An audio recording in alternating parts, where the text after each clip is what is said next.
안녕하세요, 여러분. 부자오빠입니다. 오늘 삼성전자가 좀 많이 빠졌죠. 보통주는 2% 넘게 빠졌고, 우선주는 더 빠졌습니다. 3.3%가 빠졌는데, 오늘의 하락은 사실 삼성전자만의 문제는 아니고요. 코스피도 오늘 3%가 넘게 빠졌죠. 3천선이 붕괴가 되면서 2,976포인트로 오늘 종가 마무리됐는데, 최근에 들어오신 분들은 아마 손실이 꽤 크실 것 같습니다. 아마 10% 이상 손실이 나셨을 것 같은데, 사실 그동안에 오른 것에 비하면 뭐 그렇게 많이 빠졌다고 보기는 어렵습니다. 확실히 외국인과 기관이 줄기차게 팔아대고 있죠. 오로지 개인만이 순매수를 하고 있는데, 예전에는 사실 개인만으로도 주가를 많이 끌어올렸었는데, 요즘에는 외국인과 기관의 합동 공세가 너무 세다 보니까 이것을 견뎌내지 못하는 것 같습니다. 지금쯤 이런 생각하시는 분들 분명히 많으실 겁니다. 삼성전자 너무 빠지는데 지금이라도 팔아야 될지, 여기에 대한 저희 생각을 한번 말씀을 드리겠습니다.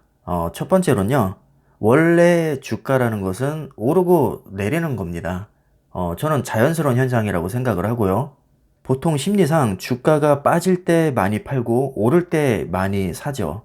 그런데 주식으로 돈을 많이 버시는 분들을 보면 남들이 다 겁먹고 팔고 나갈 때 그때 들어와서, 남들이 다 좋다고 달라붙을 때 그때 팔고 나가는 경우가 많죠.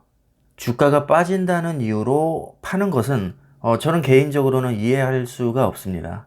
원래 변동성이 큰 게 주식의 속성이고, 기업의 가치가 훼손되지 않는 한 저는 매도할 이유는 없다고 봅니다. 앞으로 훨씬 더 큰 폭락장이 많이 기다리고 있습니다. 이 정도의 멘탈이 흔들리신다면 지금 나가시는 게 차라리 낫습니다. 멘탈이 흔들린다는 얘기는 기업에 대한 확신이 없기 때문이거든요. 확신 없는 기업에 투자한다는 것 자체가 사실 제 투자 관점에서는 맞지 않습니다. 만약에 이번 하락장으로 인해서 기업에 대한 믿음 자체가 흔들린다면 그건 팔고 나가는 게 저는 맞다고 봅니다. 만약에 확신이 있다면 단기적인 흐름에 사실 신경 쓸 필요가 없거든요. 어차피 하락장은 항상 있어 왔었고, 그것을 계속 뚫고 역대 최고가를 경신해 왔습니다. 역대 최고가 경신한 지 불과 2, 3주밖에 되지 않았거든요. 당연히 조정이 올 때가 됐습니다. 오히려 조정이 굉장히 늦게 찾아온 편이죠. 자, 그리고 주식은 수량 싸움입니다. 하락장은 수량을 늘리기에 좋은 시기죠.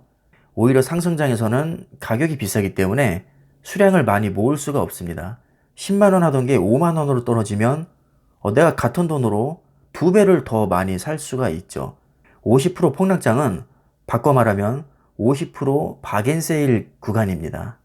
자, 이렇게 공포의 매수를 해야 결국에는 큰 수익을 거둘 수 있습니다. 자, 물론 제가 말씀드린 것은 이론적입니다. 실제로 사람은 공포에 매수하기가 쉽지 않죠. 왜냐하면 내일이면 더 떨어질 것 같기 때문입니다. 지금 여기저기서 곡소리가 나고 있는데 사실 그동안 오른 것에 비하면 아주 조금 빠진 겁니다. 작년만 해도 보통주 4만원대였고 우선주 3만원대였습니다. 아직도 8만원대, 7만원대니까 불과 1년도 안 돼서 2배 이상 오른 거죠. 이 정도면 저는 아주 건전한 조정이라고 생각을 하고요. 조정 없이 오르기만 하는 주식은 이 세상 그 어디에도 없습니다. 그리고 외국인과 기관이 매도한다고 해서 걱정하시는 분들이 많으신데요. 솔직히 저는 이것도 이해가 안 갑니다. 우리가 기업을 보고 투자하는 것이지 뭐 외국인과 기관의 눈치를 보고 투자하지는 않거든요. 단지 흐름만 파악하고 그냥 참고만 하시면 됩니다. 외국인과 기관이 판다고 해서 우리가 따라서 팔 필요는 전혀 없는 것이죠. 기업의 가치에 집중을 하셨으면 좋겠고요. 결국에 주가는 장기적으로 봤을 때 기업의 가치에 수렴합니다. 그리고 주가가 폭락한다고 해서 수량이 줄지 않습니다. 단지 평가 금액이 줄어들 뿐이고요. 내가 수량을 그대로 유지하고 있는 한 주가가 더 올라주면 평가 금액도 당연히 더 오릅니다. 주가라는 것은 그냥 매일 변동되는 하나의 수치일 뿐입니다. 우리가 실제로 매도하지 않는 한 확정 수익이 아니고요. 내일이면 또 바뀌고 모레면 또 바뀌고 일주일 후면 또 바뀌고 한 달 후면 또 바뀝니다. 내가 만약에 5년 후에 매도를 할 거라면 그 5년 후 매도하는 당일의 주가만 신경 쓰면 됩니다. 그리고 계속해서 분할 매수를 한다면 수량이 계속 쌓이기 때문에 지금의 5% 하락보다 아마 10년 후 1% 하락이 데미지가 훨씬 클 겁니다. 수량을 10배 더 많이 가지고 있다면 데미지도 10배가 더 크기 때문이죠. 어차피 계속 주식을 하는 한 주가가 빠지면 데미지가 없을 수 없는데 그나마 10년 후보다는 지금이 훨씬 더 금액이 적기 때문에 차라리 멘탈 훈련한다고 생각하시는 게 더 나으실 겁니다. 자, 그리고 이게 제일 중요한 말인데요. 확신이 없다면 그냥 지금 팔고 나가시는 게 낫습니다.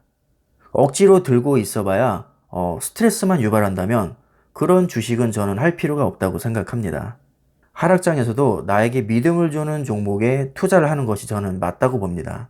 하락장에서 나에게 두려움과 스트레스를 유발시킨다면 원금이 보장되는 정기 적금이나 정기 예금을 저는 추천을 드립니다. 주식으로 우리가 스트레스 받는 이유는 원금이 손실되기 때문이죠. 우리 피 같은 돈이 하루에도 몇백만 원씩 깎이는데 솔직히 짜증이 안 날 사람은 없을 겁니다. 저는 어제 미국 주식에서도 손실을 크게 보고 오늘은 국내 증시에서 또 손실을 크게 봤거든요. 근데 저는 일부러 계좌를 열어보지 않았습니다. 어차피 저는 지금 팔 생각이 전혀 없는데 괜히 들여다보고 기분 나빠할 필요가 없기 때문이죠. 아무리 장기 투자자이고 지금 팔 생각이 없다고 해도 사실 주가가 하락하게 되면 기분이 좋지 않은 것은 사실입니다. 하지만 저는 스트레스 받을 정도로 심하지 않은 게 기업에 대한 확신이 있기 때문입니다. 사실 이게 거저 얻어지는 것은 아니고요. 제가 체질적으로 주식에 맞는 성격이거나 아니면 기업 분석이 많이 되어 있어서 그만큼 믿음이 강하기 때문일 수도 있습니다. 어쨌든 마음이 편치 않거나 스트레스를 많이 받으시는 분들은 원금의 손실이 없는 은행의 정기 예적금이 더 나으실 수도 있습니다.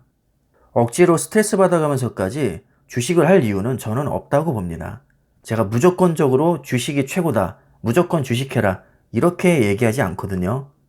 본인의 성향에 따라서 잘 생각하시고 선택하시기를 바라겠습니다. 만약에 오늘과 같은 하락장에서도 크게 멘탈이 흔들리지 않고 오히려 싸게 매수할 수 있는 기회라고 생각하시는 분들은 지금과 같은 마음으로 10년이고 20년이고 장기 투자하시면 분명히 좋은 결과 있으리라고 저는 생각을 합니다. 그렇게 믿고 투자하는 게 사실 주식이죠. 저와 같이 장기 투자를 계속 이어가실 분들은 힘내시길 바라겠고요. 오늘 영상은 여기서 마치겠습니다. 감사합니다.